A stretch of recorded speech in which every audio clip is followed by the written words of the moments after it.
Anxiety is the theater of the mind trying to control what never belonged to it. You feel it before it has a name, a tightness in the chest, 1,000 rehearsals for catastrophes that never arrive. The endless cycle of what-ifs circling in your head like vultures waiting for a body that's already on the floor. The anxious mind isn't wild, it's caged not because the door is locked, but because it forgot the door was ever open.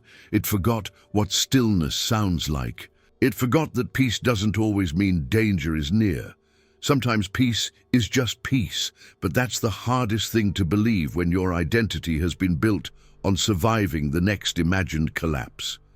Most people don't recognize the addiction not to pleasure, not to chaos, but to prediction. They believe they're staying ahead of the storm.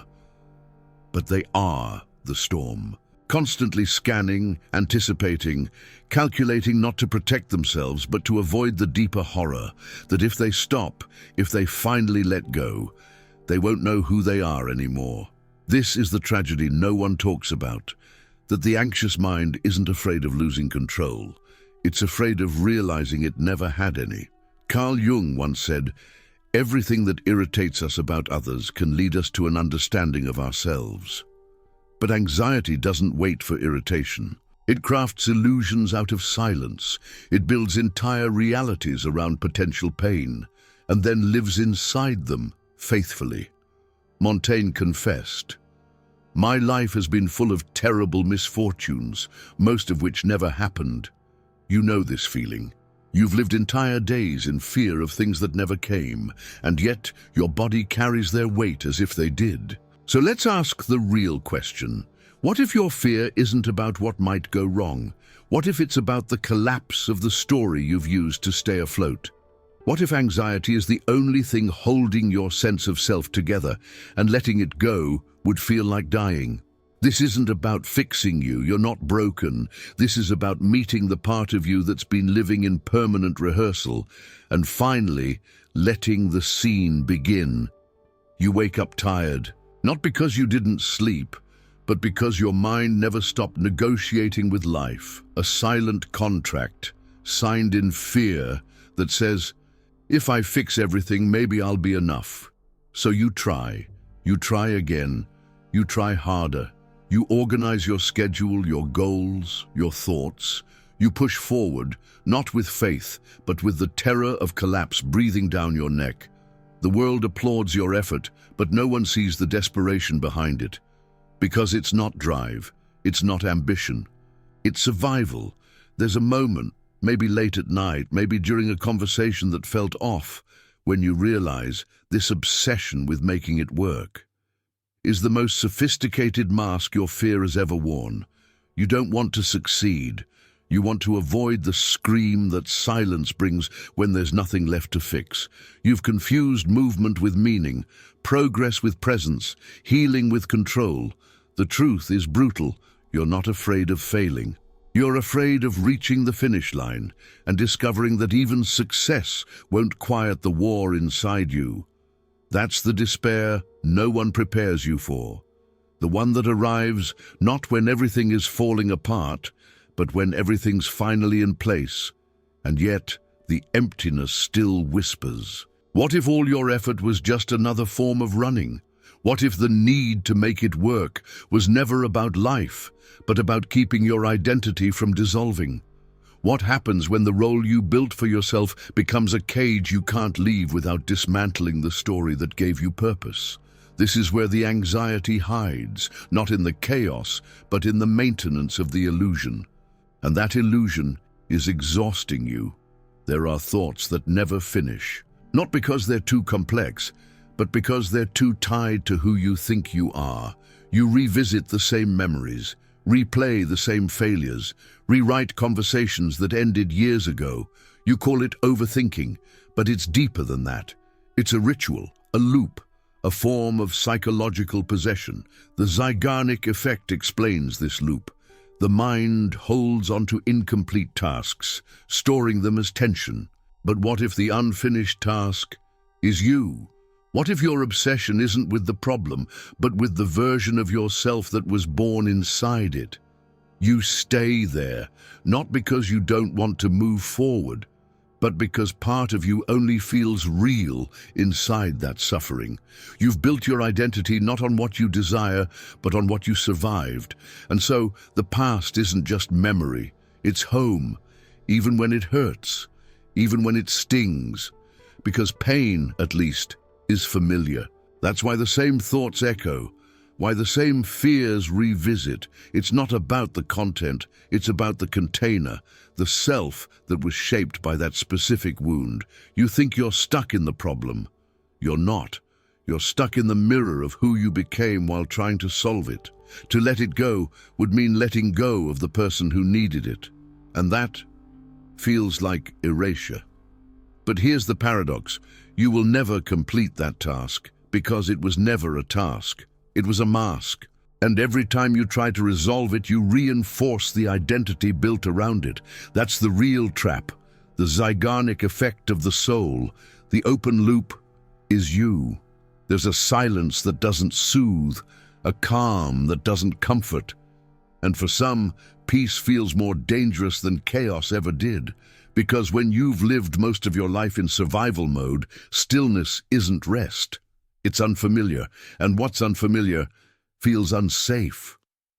So you self-sabotage, not because you want to fail, but because success would demand a stillness you don't know how to hold. You crave peace, but once it arrives, something inside tightens. You need to move, to fix, to escape, because silence demands something terrifying, presence. And presence means feeling everything you've postponed. In chaos, there's an excuse, a rhythm, a justification. But peace strips all that away.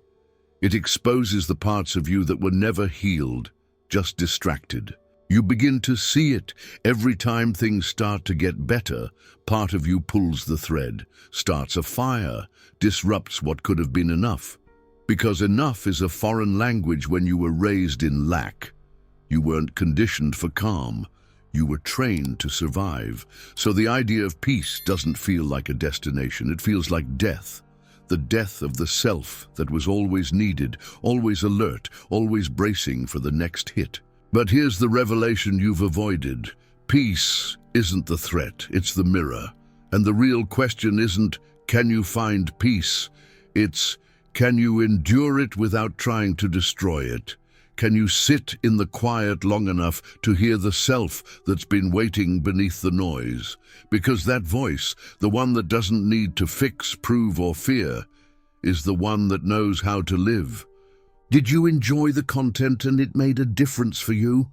Click on Super Thanks and support our work. Worry is seductive.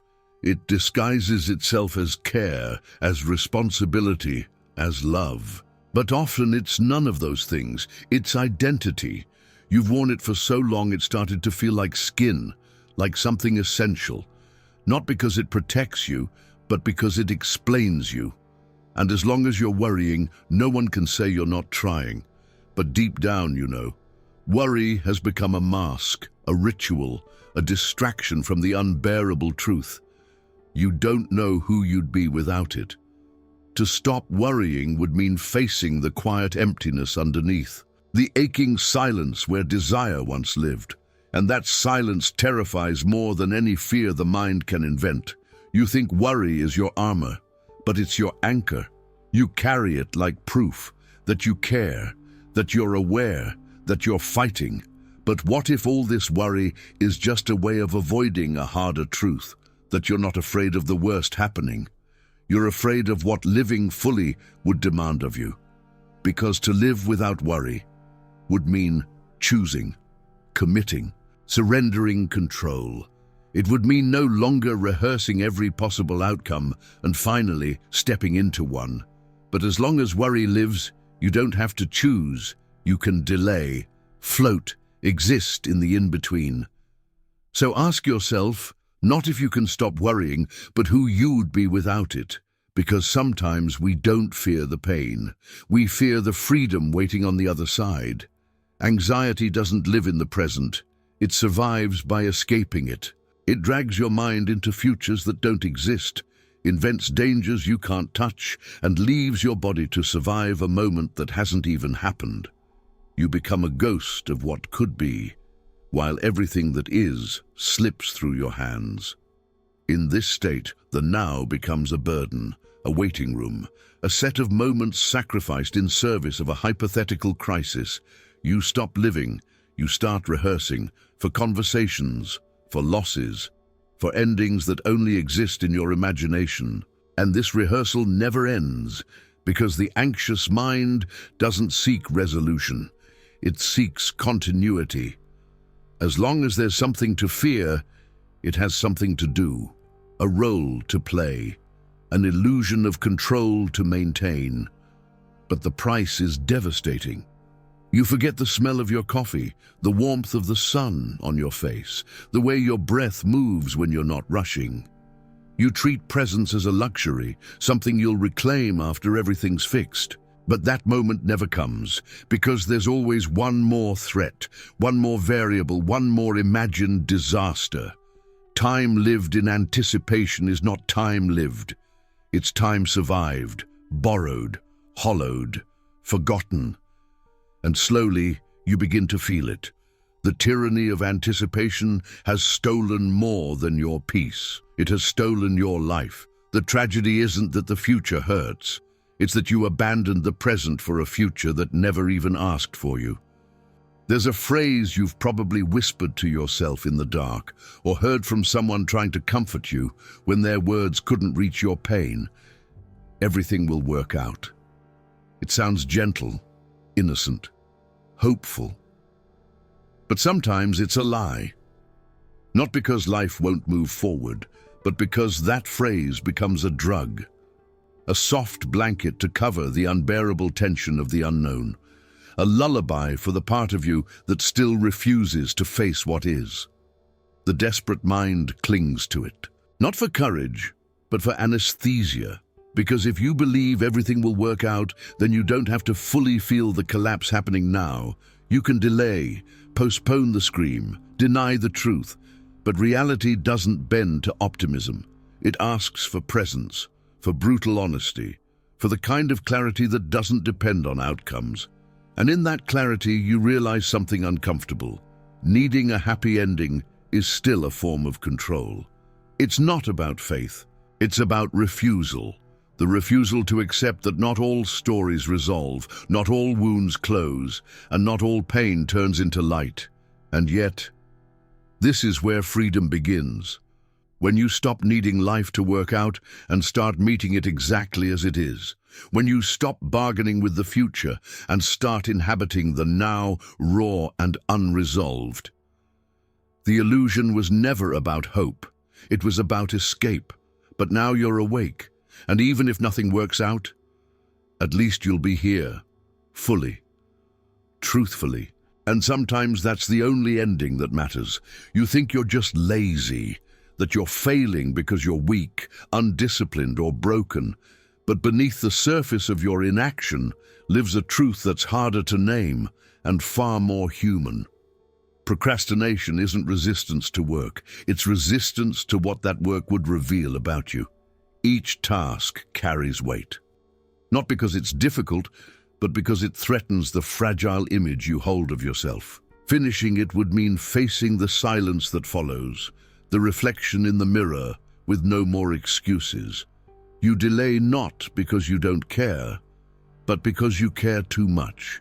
Because somewhere inside you fear that if you truly tried, truly gave yourself to the task, and still failed, there'd be nothing left of you to protect. So you pause, wait, distract. You scroll endlessly, clean obsessively.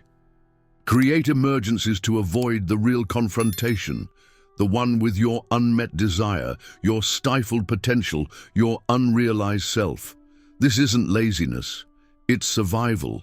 Your psyche isn't sabotaging you, it's trying to keep you from falling apart under the pressure of becoming someone new, because becoming means changing, and changing means killing parts of yourself that once kept you safe. So maybe today you didn't act, maybe yesterday too. But maybe that inaction was the only thing keeping your structure from collapsing, until now, because now you see it. Not as weakness, but as a message, a signal that the fear wasn't in the doing, it was in what the doing would make real.